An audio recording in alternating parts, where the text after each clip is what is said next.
இந்த போர் முழக்கம் உங்களை ஒரு நிமிஷம் கூட தூங்க விடாது, துரத்திக்கிட்டே வரும். கான்பிடண்டா இருங்க, நல்லதே நடக்கும், வெற்றி நிச்சயம். மீண்டும் சந்திக்கும் வரை நன்றி, வணக்கம்.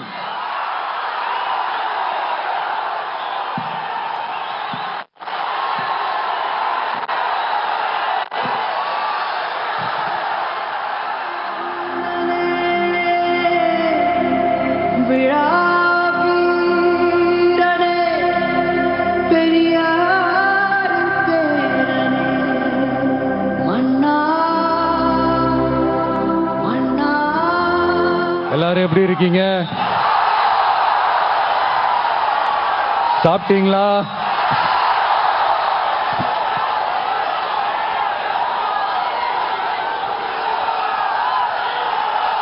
அண்ணா அவர்களுக்கு ஒரு வணக்கம், பெரியார் அவர்களுக்கு ஒரு வணக்கம். இப்ப நான் எந்த மண்ணில் நின்னுட்டு இருக்கிறேன் தெரியுமா?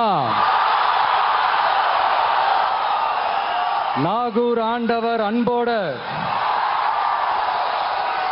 நெல்லுக்கடை மாரியம்மன், அன்னை வேளாங்கண்ணி ஆசியோட, கடல் தாய் மடியில் இருக்கிற என் மனசுக்கு ரொம்ப நெருக்கமான நாகப்பட்டினம் மண்ணிலிருந்து நின்று பேசிட்டு இருக்கிறேன். தன்னுடைய இரண்டாவது பரப்புரையை பேசி முடித்திருக்கிறார் தாவேக தலைவர் விஜய். அடுக்குமொழியில் அடுக்கடுக்காக பல்வேறு குற்றச்சாட்டுகளை முன்வைத்திருக்கிறார்.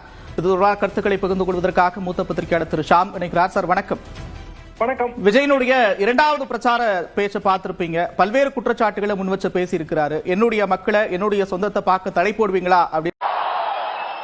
மறுபடியும் சொல்றேன், 2026 ரெண்டு பேருக்கு நடுவுல தான் போட்டியே. ஒன்னு இன்னொன்னு, ஒன்னு இன்னொன்னு.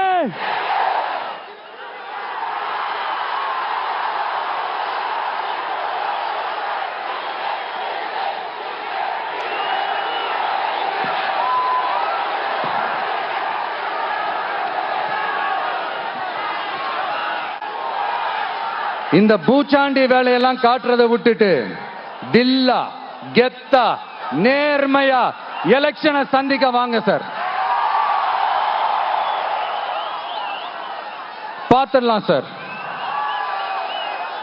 கொள்கையை பேருக்கு மட்டும் வச்சுக்கிட்டு குடும்பத்தை வச்சு தமிழ்நாட்டை கொள்ளையடிக்கிற நீங்களா, இல்ல தமிழ்நாட்டில் இருக்கிற ஒவ்வொரு வீட்டுக்குள்ளேயும் ஒருத்தனா இருக்கிற நானா, இந்த விஜயா? பார்த்துடலாம் சார்.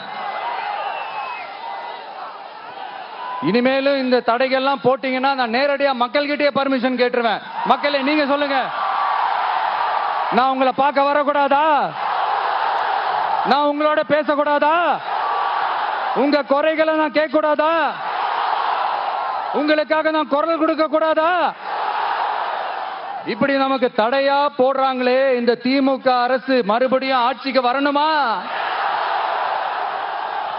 உங்க நல்லதுக்காக நம்ம உங்க டிவிக்கு ஆட்சி அமையணுமா? சத்தமா சத்தமா கேட்டுச்சா மை டியர்? ஏன்பா, நான் தான் அப்பவே சொன்னல, அவருக்கு ஆசையா பாசமா கூப்பிட்டா பிடிக்க மாட்டேங்குது. ஏன்பா மறுபடியும் கேட்டுச்சா சிஎம் சார்?